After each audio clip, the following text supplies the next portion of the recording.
Hello, today is August 15th, 2023, and today is the day of St. Mary's Day.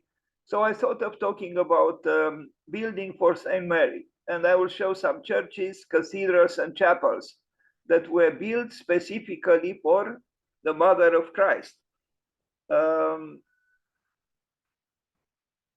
We begin with St. Mary Cathedral in Tokyo by Kenzo Tange, and I think it is a remarkable building. And we receive a letter, not a letter, sorry, a lesson on architecture, Christianity from someone from Japan, and one of the most important architects of Japan and of the world.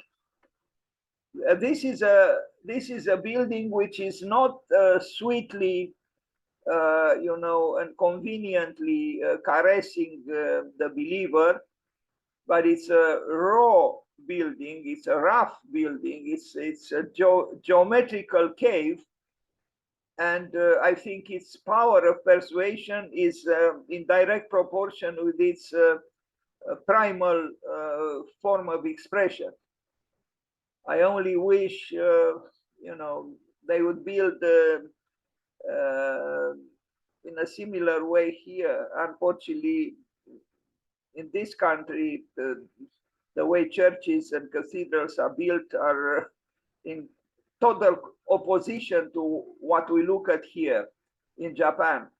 I actually like more the interior than the exterior. For my taste, the exterior is a little bit too polished. I'm talking about the building by Kenzo Tange, but it's still a remarkable building, which shows that there is no contradiction or no possible contradiction between modernity and church building.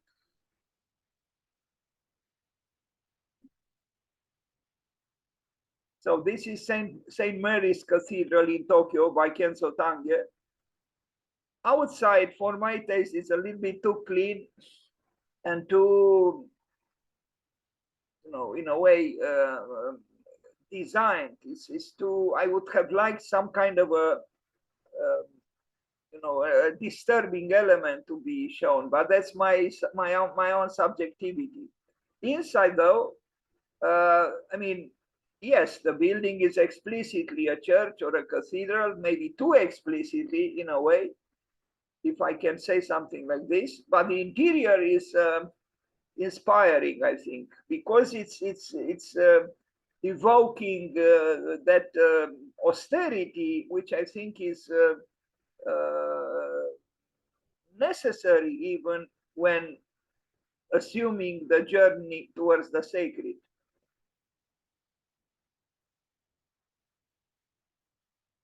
It's not an embellished building, especially indoors. Inside is not, and it's a good thing it is not.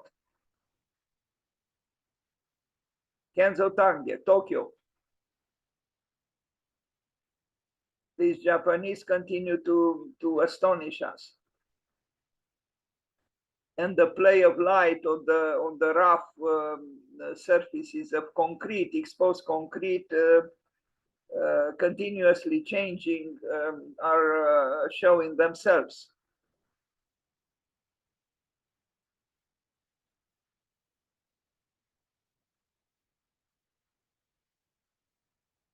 The plan is symmetrical with very, very small differences. I keep mentioning Bruno Zevi, who said that modern architecture should not be in any way symmetrical. Well, I understand Bruno Zevi, but at the same time, there were some very powerful buildings symmetrically built and modern as well.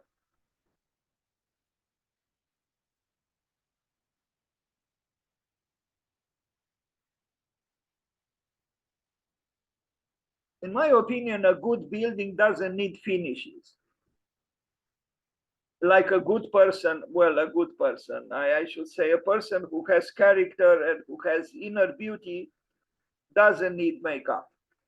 So I am by temperament against using makeup for buildings, maybe even for human beings, but exceptions are also accepted. We shouldn't become terrorists using our own preferences.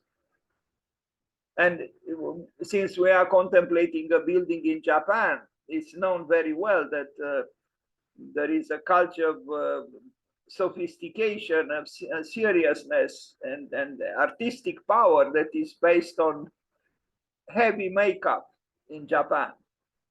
I mean, even the employment of a mask, the mask itself could be very beneficial to transmitting a message, aesthetical and even ethical. Anyway, Kenzo Tange, the Cathedral of St. Mary, Tokyo. And I think it was built in the early 60s, if not late 50s.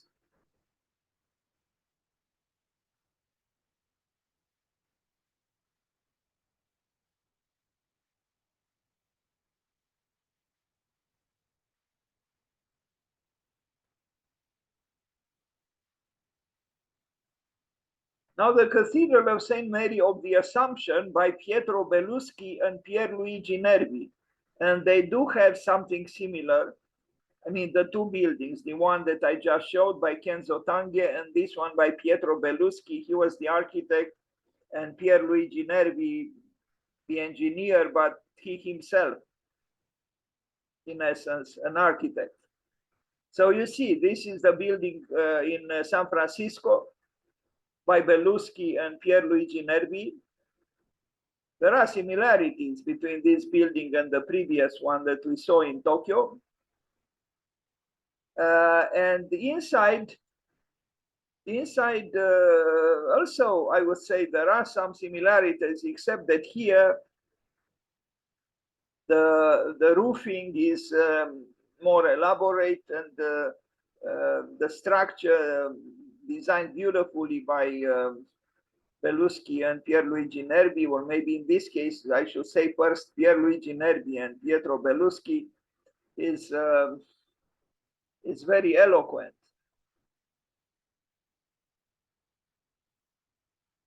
So from Tokyo, we are now in the United States, in San Francisco.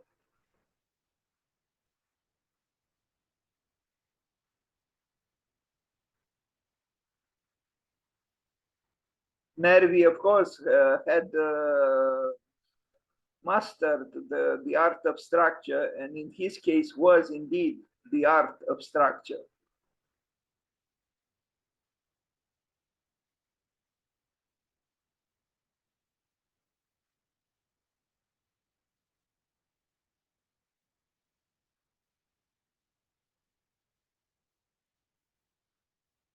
I mean, you look at the concrete work, the exposed concrete work, and it's almost sensuous, or sensual. The way it touches the ground minimally, and then the twisting, because the Nervi used sometimes a very sculptural way of twisting the structure is remarkable. And also, the structure became an embroidery somehow. It's ornamental, although it is structure, but it has ornamental values. Very fine work.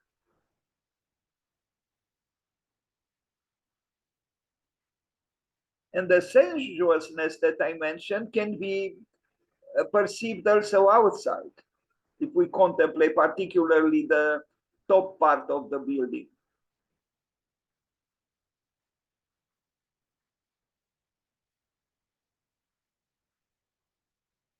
San Francisco, St. Mary's Cathedral of Assumption, and look at what Pierluigi Nervi did here. Is this sculptural, moving, emotionally moving, twisting of the structural element that is derived from calculations, but I imagine also from aesthetical aspirations. which is hard to, I mean, I don't know exactly how Pierluigi Nervi worked, but it's hard for me to believe that such, you know, inspiring architectural configurations or structural configurations can be arrived at solely or accidentally from calculations. There must have been also somehow, somewhere there, an aesthetical will at work, but this would be in contradiction with what an engineer is supposed to do. So I don't know. St. Mary's Catholic Church by Douglas Cardinal, an interesting architect from Canada with Native American Indian blood in him, Douglas Cardinal. And this is an exceptional building, St. Mary Catholic Church in St. Albert, Alberta, in Canada. Here it is. Maybe that ancestry, the Native American Indian, had a role in this. I feel that somehow this building is more maternal somehow than you know, similar buildings built for the same function by Western architects. Well, he was a Western architect, but as I said, he had I don't know if both his parents were Indians, Native American Indians, but at least one of them was. Douglas Cardinal, a very interesting architect.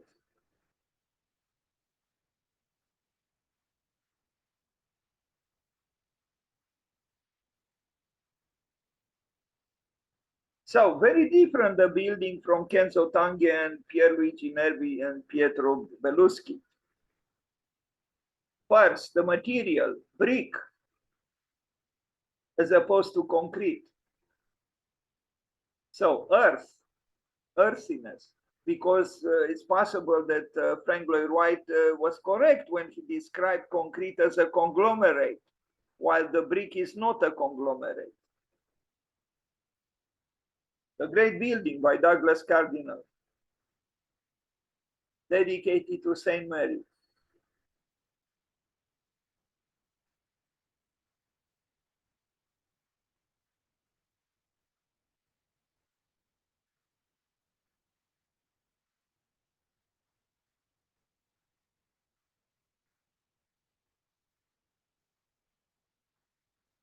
I mentioned sensuousness or sensuality by the way of the building built by Pietro Belluschi and Pierluigi Nervi, and here I would mention it again, and it shows that actually you know, strong religious meanings are not necessarily you know, in contradiction with the sensuality or sensuousness of form, and even more so in such a case where this is a building dedicated to Maria, to Marie, to Mary, to Saint Mary.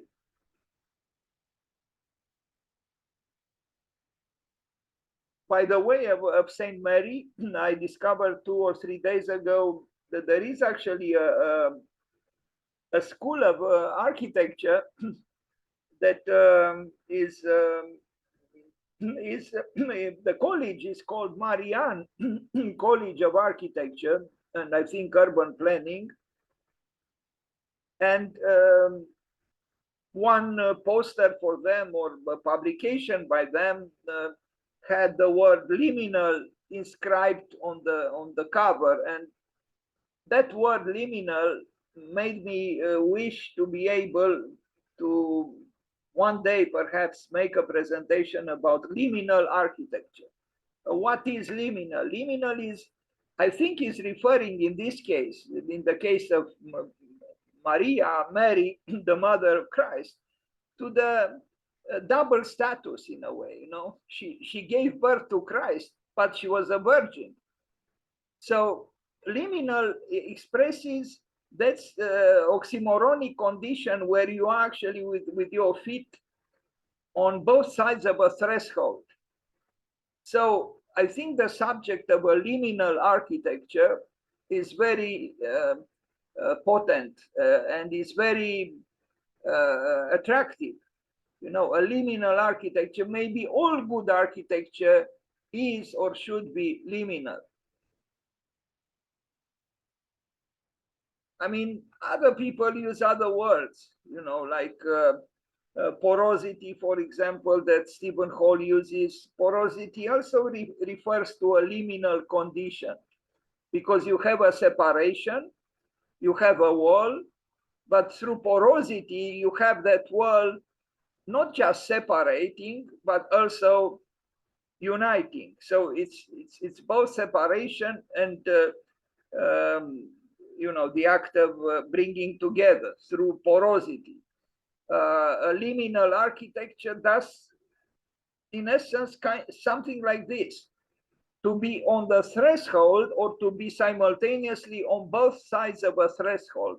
A liminal architecture. I truly believe all good architecture is or could be or should be liminal. Maybe, you know, the schools of architecture in the world should attempt to teach just this: how to make a liminal architecture.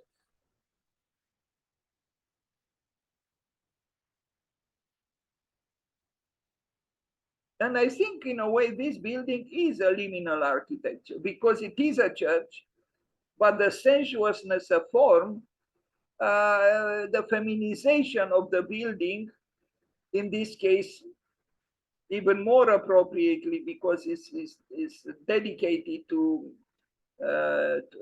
Maria, to Mary. You know, this sensuousness is actually amplifying the mystery of, you know, in this case, the birth of Christ and the mystery of spiritual life, the mystery of what we call the sacred. The sacred shouldn't be just, you know, right angles and severity and, you know, morose, you know, preaching.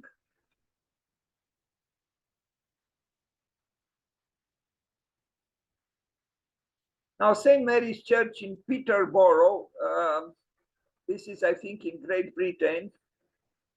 It's a building that I discovered meandering through, you know, other buildings dedicated to Mary. This is more modest, but modesty itself could be a quality in architecture.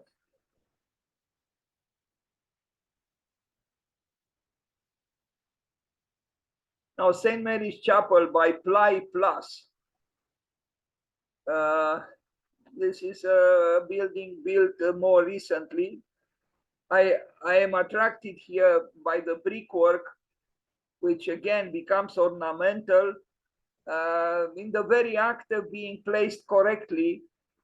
You know, that curvature, the corner, was enough of a pretext to modify the, you know, the aesthetics of the wall, and the brick is very capable of adapting itself to negotiations between various forms.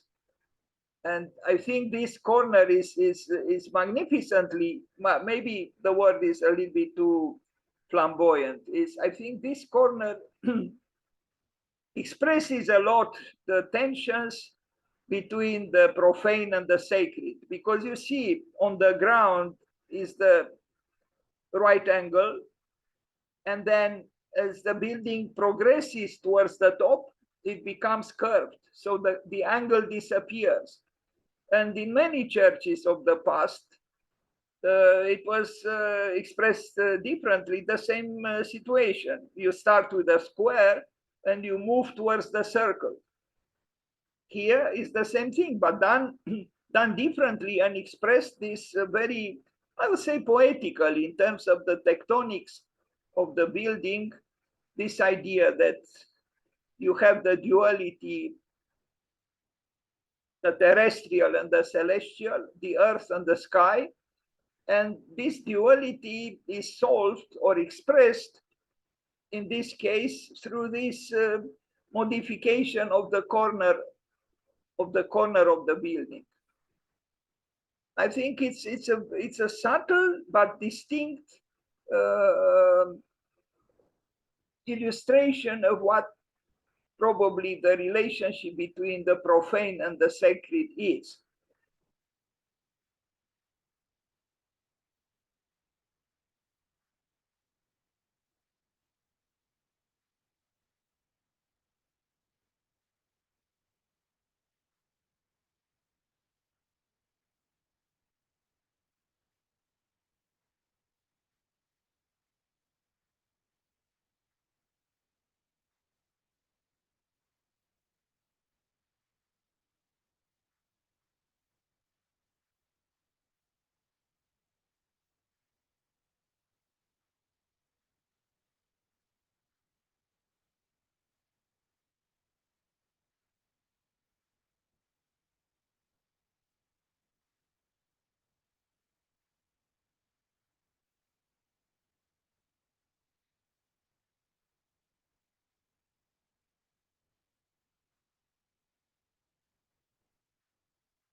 And there is some sensuousness here too, or sensuality, if you look at the ceiling.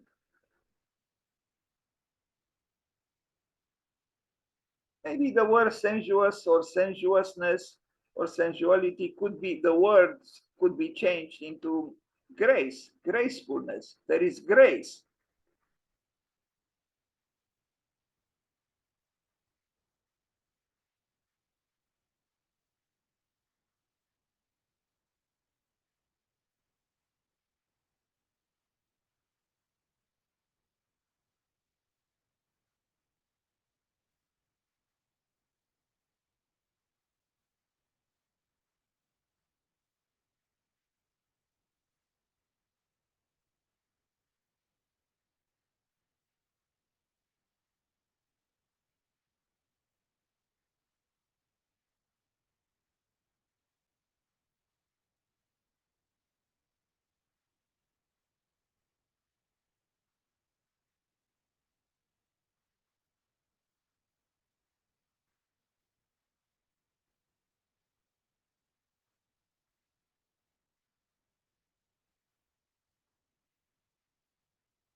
And the otherness of the function of such a building is shown through the way it is articulated aesthetically.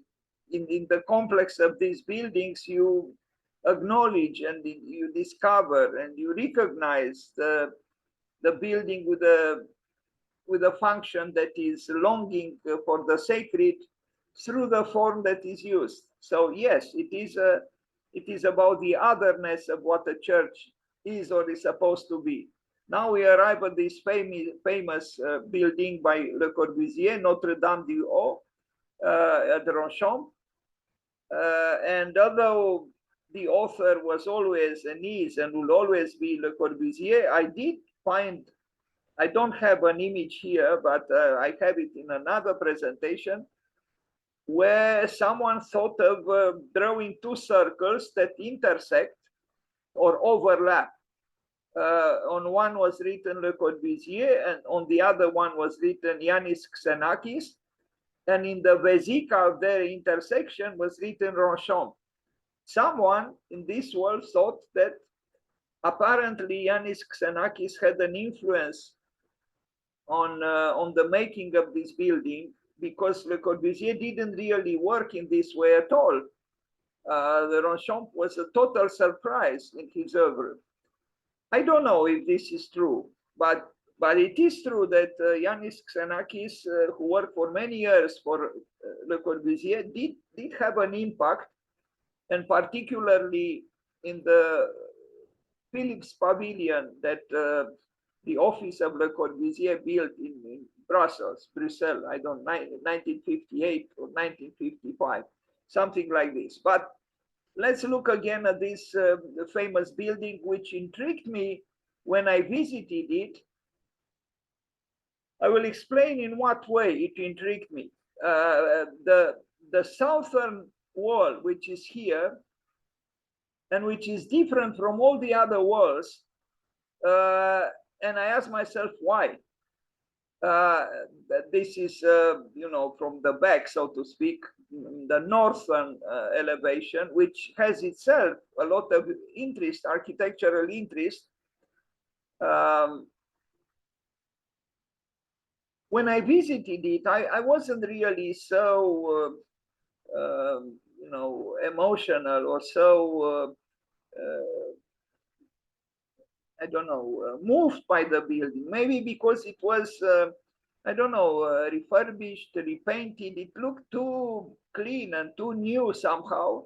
On the other hand, it's known that when you go to a certain destination where you expect a lot to happen, that could turn against you because your expectations are too high. And when you are confronted, so to speak, with what you arrive at, you might be a little bit disappointed. Here is a building by Renzo Piano for tourists. And here is also a building by Le Corbusier for the monks. And of course, this is Ronchamp, the chapel. And we're looking at the plan. I will tell you what I felt when I visited this famous chapel. Being inside, I couldn't avoid interpreting the writing on the stained glass windows, which populate, you know, the southern wall.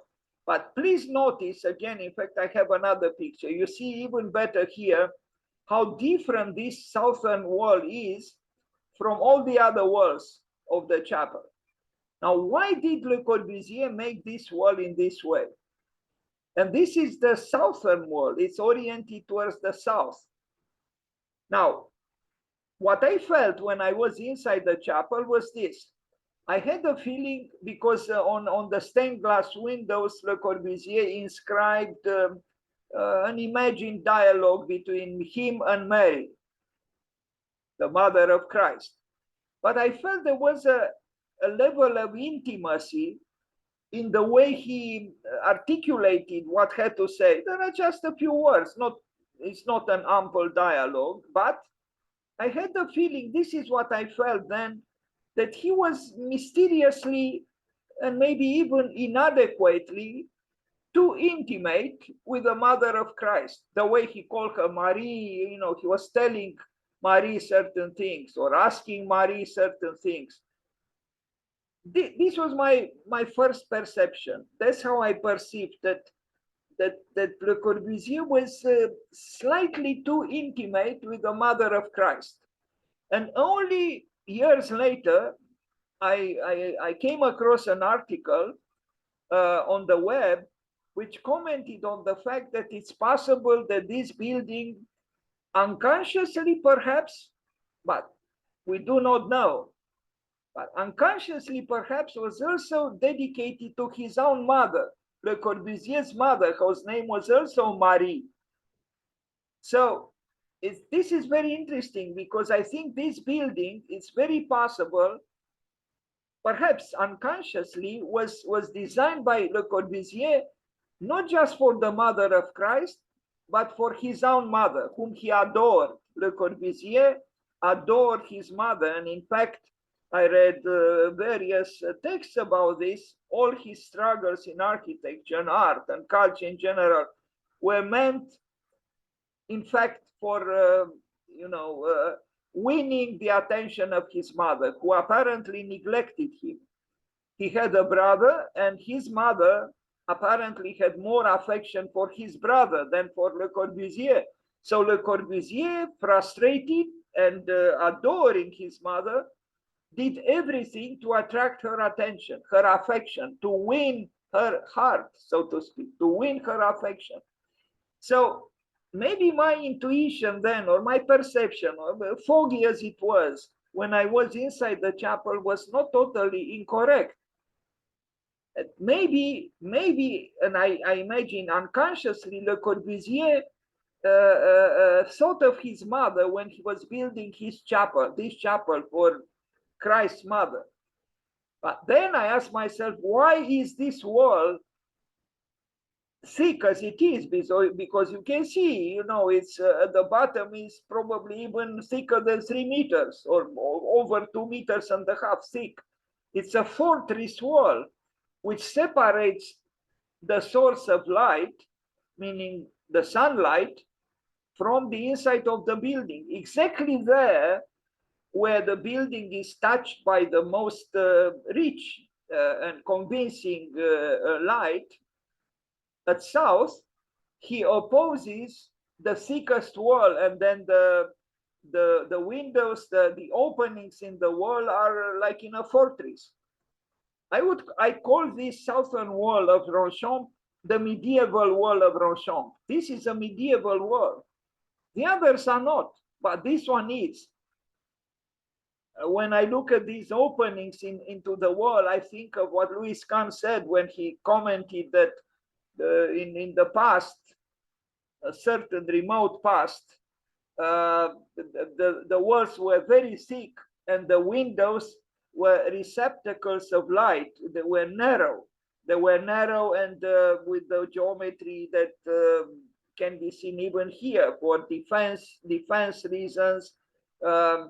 The light was trying hard to pierce the wall, and in that transitional space between the inside and the outside, in the thick wall, light found its corporeality, its physicality.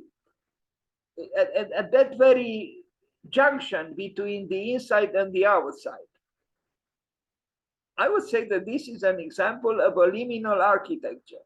But if we psychoanalyze this wall, and I am tempted to do so with all the risks, I am tempted to interpret it in this way. Here we have two sons, S-O-N-S, two sons and two mothers. Marie, the mother of Christ, Christ being the son, and Marie, the mother of Le Corbusier being the son. I know, I read about it, that Le Corbusier had, frustrated as it was, very intense adoration of his mother. And what if we interpret this wall as some kind of a architectural device that separated the mother from the child? And the child, in exasperation, tried to pierce the wall just as it is pierced here, this very thick wall. This is the wall of, it could be, sorry, I improvise now and I could be demolished because this is a serious matter, but I feel like calling this thick wall, the southern wall at Ronchamp, an Oedipal wall. I will not say more about this. The northern facade, and then the womb, because it is a womb-like building, floating the roofing above the walls, and you see they are just touching in discrete points, attaching in discrete points the walls. It's a very fine building. One of these windows on which Le Corbusier inscribed his dialogue with, imagined dialogue with Christ's mother with Marie, Saint Marie, was broken. I saw on the news someone entered into the building by breaking one of these windows. I think this one, actually, which has a moon drawn on it. He designed, I mean, artistically, he created these stained glass windows, Le Corbusier.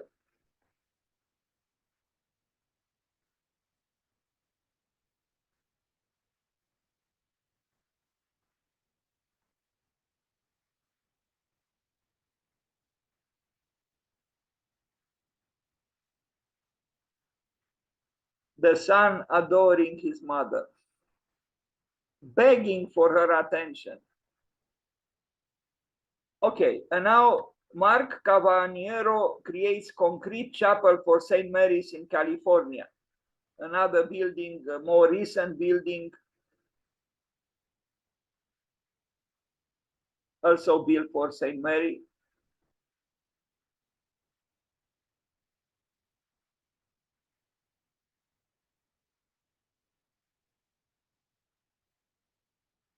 Not much psychoanalysis here is needed, I think.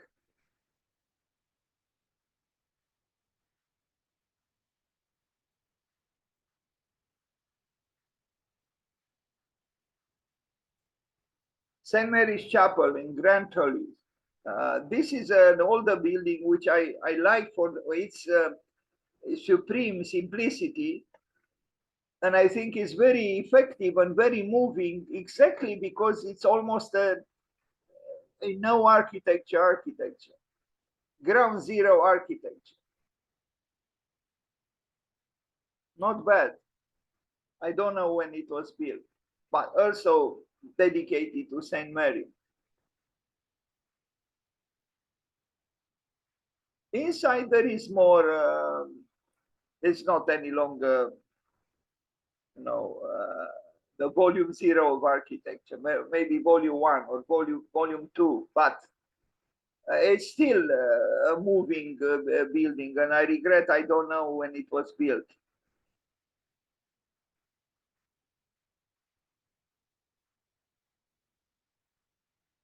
And of course, a church or a chapel or a cathedral which doesn't have chairs or benches is even more moving. But since we are mortals and we enjoy a little bit of comfort, the chairs and the benches, you know, found their place. But originally, I think, and I like to think, they were not present of the interior of a building which was supposed to be the house of God. After all, is it so appropriate to sit down comfortably or less comfortably in front of God? It's possible that this artwork is not so old, though. Now, Mario Botta, Church of Santa Maria degli Angeli in Lugano. A good work by Mario Botta, and less manneristic a little bit than some other works by him. And of course, it benefits from a spectacular landscape. The dualities, the dichotomies, the splitting, the rift, the duality. And again, I cannot reject that word which fascinates me, liminal. This is, in its own way, a liminal architecture. I hope I have a picture from far away. Well, you see it in this drawing, but I should have had an image because it's much longer, the building. Mario Botta in Lugano.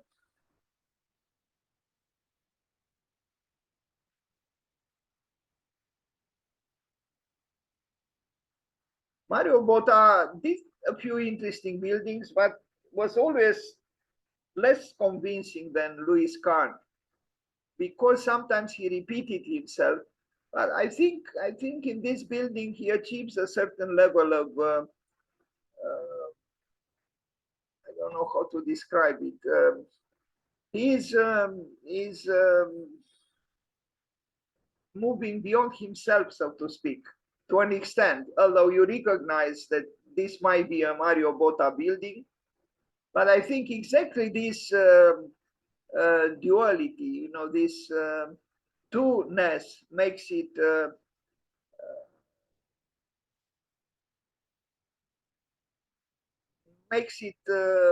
less criticizable compared to other buildings by him.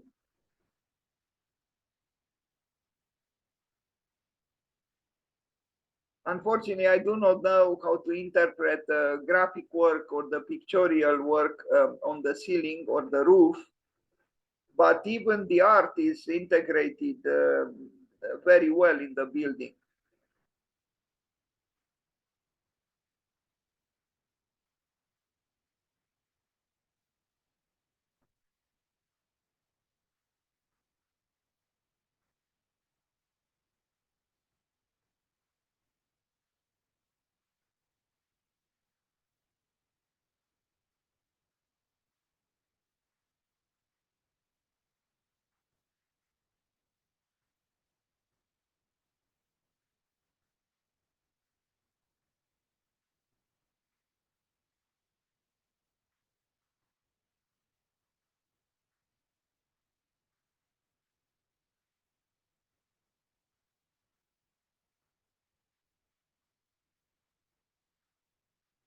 This building makes me think that there might be some truth in that saying that the journey is the goal, because this is a building where the destination, architectural destination per se,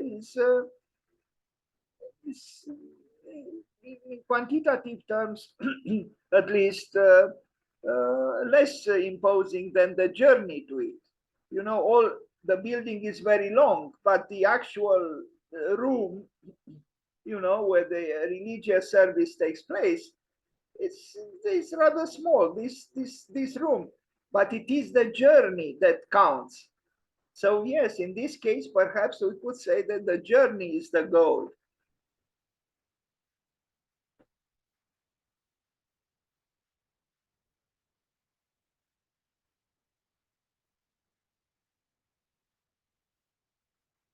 This is one of the better works by Mario Botta.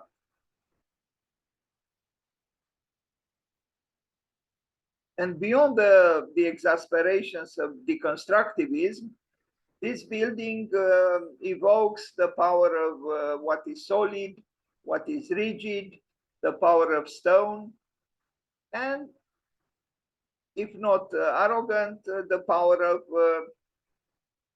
belief, of conviction, as opposed to Hamletian or not Hamletian doubting. Although some kind of a doubting maybe can be speculated that is present here too, because of the split, the duality. You see, even in the plan here, you know, there is always an interplay between. Sorry, you see here, you start from why did he use here two stairs, and then you follow, you know, a single road, and here you have again a split and two sides. So, and here also we have two stairs.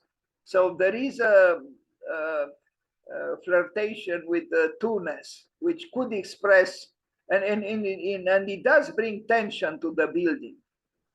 This split, the rift, the two-ness, which is seen also in the sections.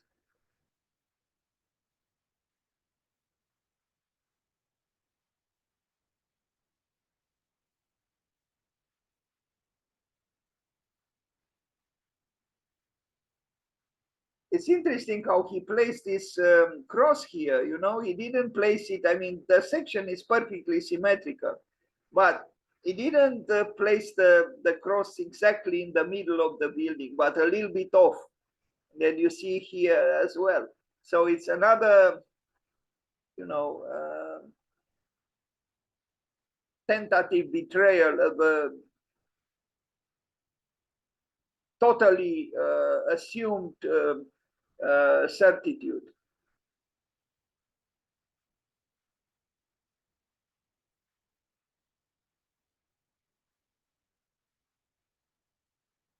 lot of stone went into this building.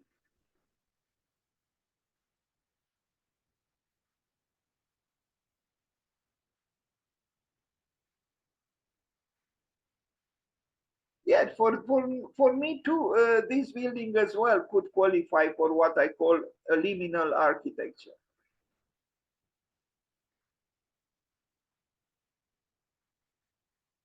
Mario Botta, Lugano. Now, a church in Germany, Kirche St. Maria, Neustadt in Germany. Germany built some remarkable, modest churches mid-century, mid-20th century. This is one of them.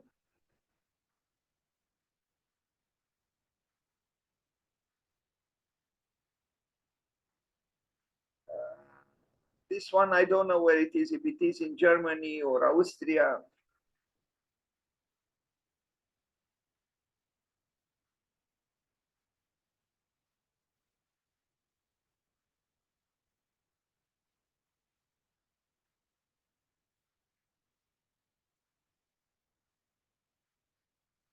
Well, neither the building prior to this one nor this one are, totally modest. No, but they are a little more modest than a little bit more modest than some of the buildings we saw previously in this presentation.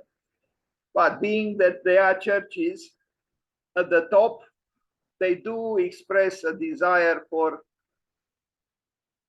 the above, for the sky, for the heavens, some kind of a praying building, a building that aspires for union with the divine. Thus, it cannot be too modest. It depends. It depends. For example, the sculpture by Brâncuș, Rugăciunea, the prayer, does have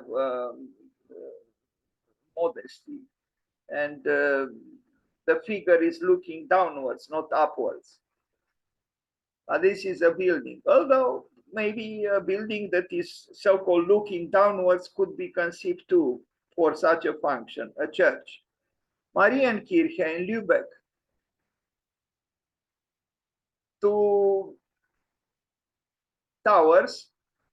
This is an older building, but not too old, perhaps.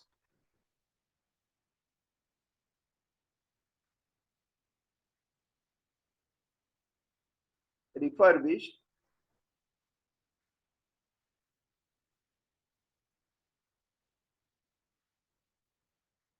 Well, maybe, I don't know. And now I am again on a risky ground. Is it from the Gothic, from the Middle Ages?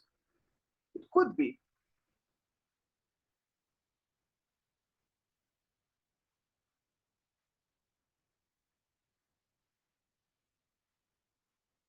Now we arrive at, I think this is the last work I show today, and I could have shown other very, very moving buildings dedicated to Saint Mary.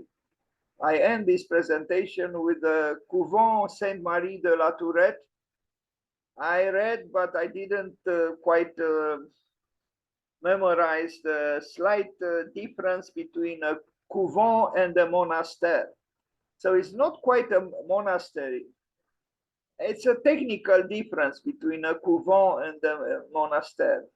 They are very close.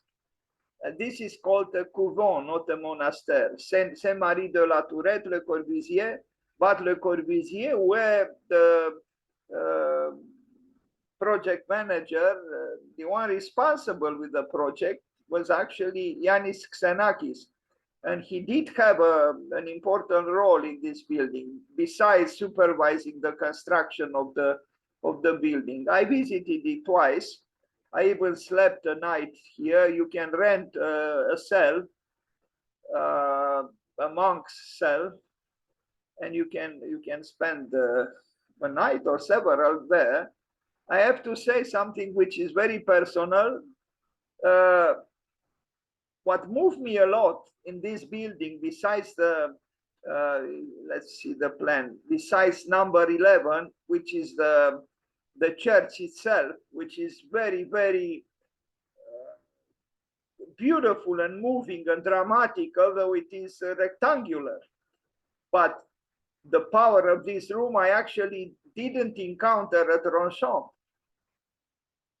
Truly, here I had a more intense emotion than I had at Ronchamp in this. But what I want to say is, and this might surprise you, I was also moved, well, in a different way, and I hope I'm not hypocritical, in a lesser way, by the bathroom, the public bathroom that is here, because I took a shower when I told you I spent a night here, and this bathroom, I was never fascinated by bathrooms. I don't have you know, the mysticism of hygiene, as Friedrich Kiesler calls it, I never succumbed to. But the bathroom here at La Tourette fascinated me with its absolute simplicity. And I even thought that if I didn't have my eyes open, if I was blind, I could have known where to place my towel inside the shower room, I would have found my way to navigate through the technicalities of, you know, starting the water run and so on. I have to go back there and to try to understand better why was I so fascinated by that bathroom. I had my eyes open, of course, and I noticed, you know, there were two different colors used for cold water and hot water, but this was done in other cases as well. That bathroom at La Tourette, which is so basic, you know, is almost with no design, but having no design and being in no way being the very opposite of a high-end bathroom, it became very seductive and in its primal functionality.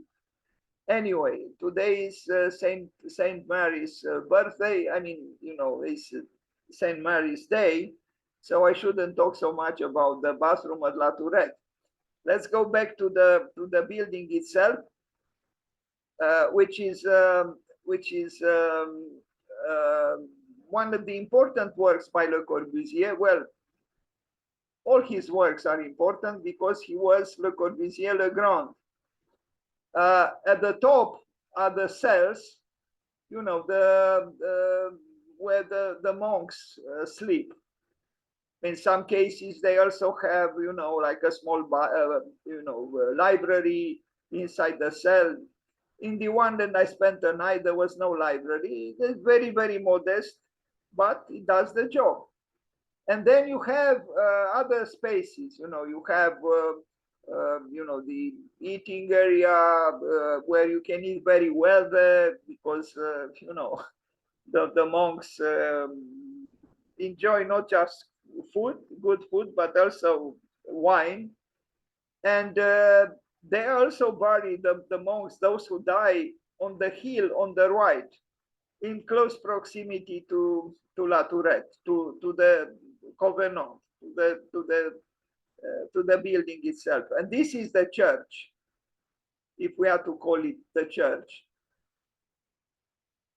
Some people think it's too rough and it looks industrial somehow, and it's, you know, some could think that it's a brutalist building.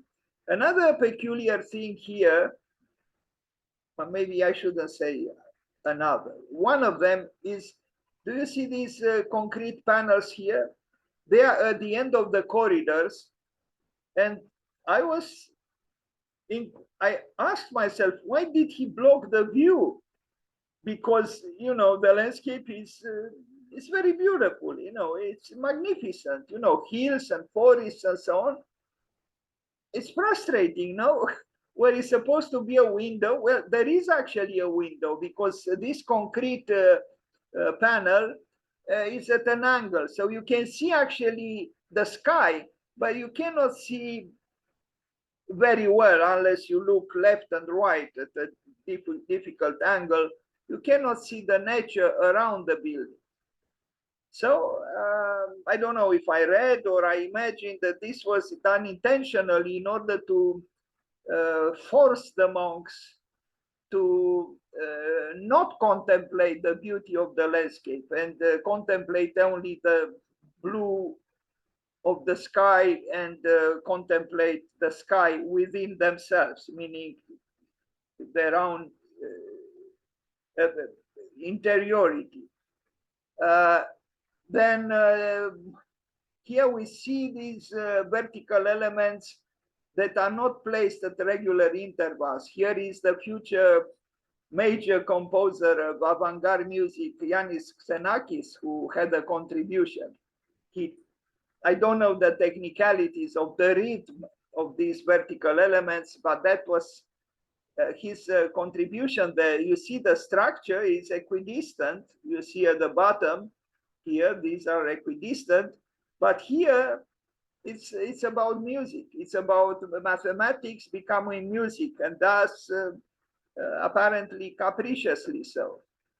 Here you see better these panels that I was, these concrete panels that block the view from the corridors towards the landscape. An interesting device. I'm still not quite settled on the matter. But it's possible that the explanation that I try to give and that I read about is correct. Although it is a little bit sadistic. I mean, could we say that Le Corbusier tried to make the monks avoid even the attractiveness of the landscape? The landscape could be seen from the rooms, from the balconies. Why did he block, you know, the end of the corridors in this way?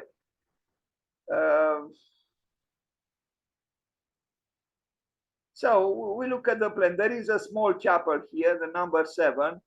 This is the impressive church itself, where the liturgical service takes place in all its complexities.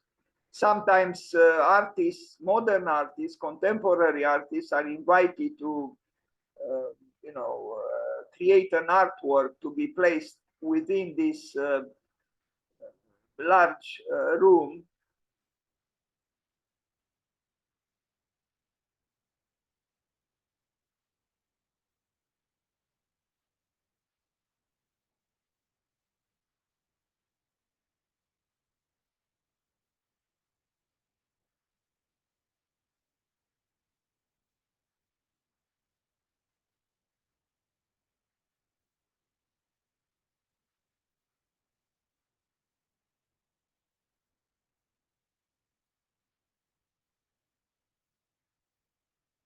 The skylights, there are skylights here and there are skylights here.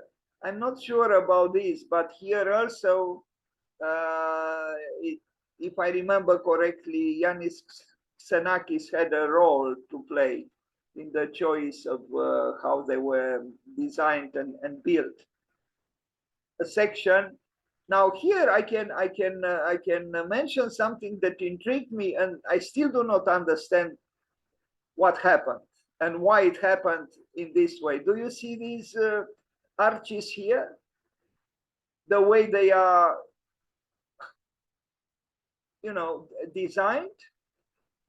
If they were designed at all, I thought when I saw them there, and I have pictures in detail with this, I couldn't believe my eyes, because they seemed so unskillfully done and so out of character with the aesthetics of the whole building. Why would one do this sort of thing? You would almost see that either a drunken person or a child, you know, playing irresponsibly did this. Because, okay, here you could say maybe they wanted to have a certain perpendicularity on the land, but what about here? They are very strange. And this shows to me that Le Corbusier perhaps was more complex than I thought he was. If he was able to if he designed this, or someone in the office, and he accepted because he signed the work. Ah, by the way, I know that initially he didn't want, Le Corbusier didn't want to build Ronchamp, and it's possible he also didn't want to build La Tourette. And the question normally would be why. It preoccupied me to try to understand what was his religiosity, if he had any. And the only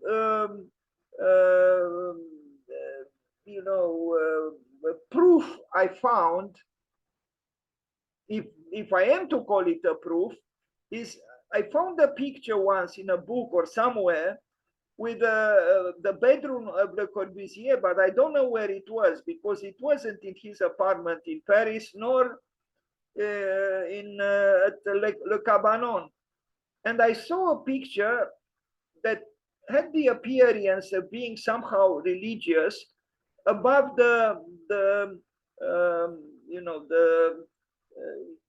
above his bed. But that picture was kind of an eclectic artwork that combined, images of the various religions into one. I am tempted to think that Le Corbusier was closer to being an atheist. And then, his preoccupation with certain aspects of maybe even the faith ended up in accepting some kind of eclectic view.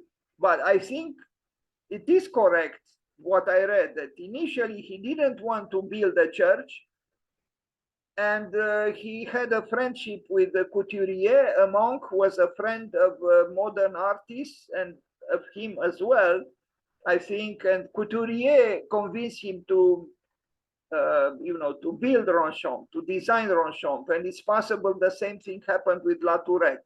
I'm not sure about La Tourette, but this aspect of Le Corbusier, I think, deserves a special study. And maybe that study was already made because, there are countless books on Le Corbusier. His relationship with spirit, his relationship with faith. And by the way of his relationship with spirit, it has to be mentioned that his book, Le Poème de l'Angle Droit, apparently is an alchemical book, is an esoteric book. And this also took me by surprise to learn that Le Corbusier had an interest in alchemy. This truly surprised me, but it seems it is so. Anyway, back to La Tourette. Yes, this room, this large room, the church itself, La Tourette, moved me more than Notre Dame du Ronchamp. And I am not, a great admirer and advocate of rectangularity, but it's the proportions. I don't know. The magic of the space here within totally impressed me. This is the little chapel in the courtyard. Through here you enter the complex. There are some offices for tourists and so on.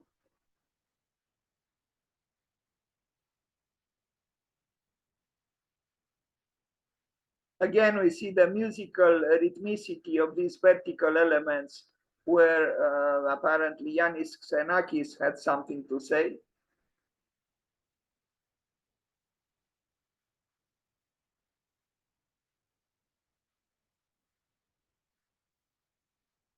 And this is the church.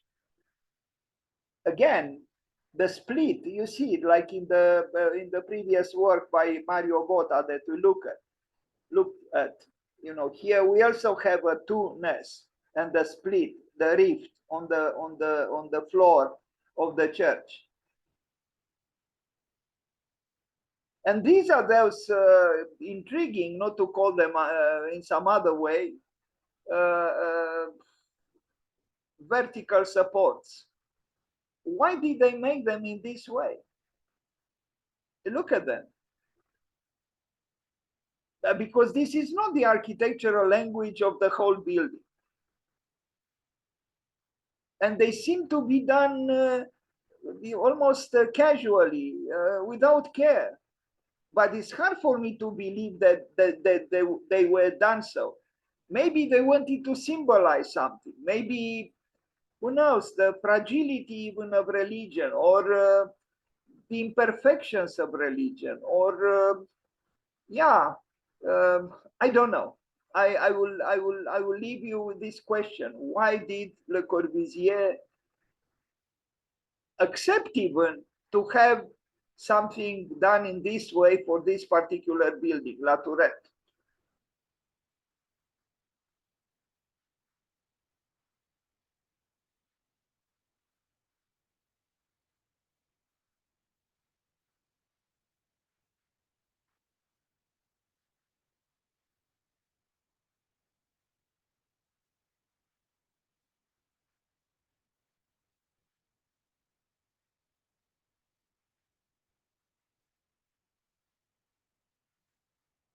That's all.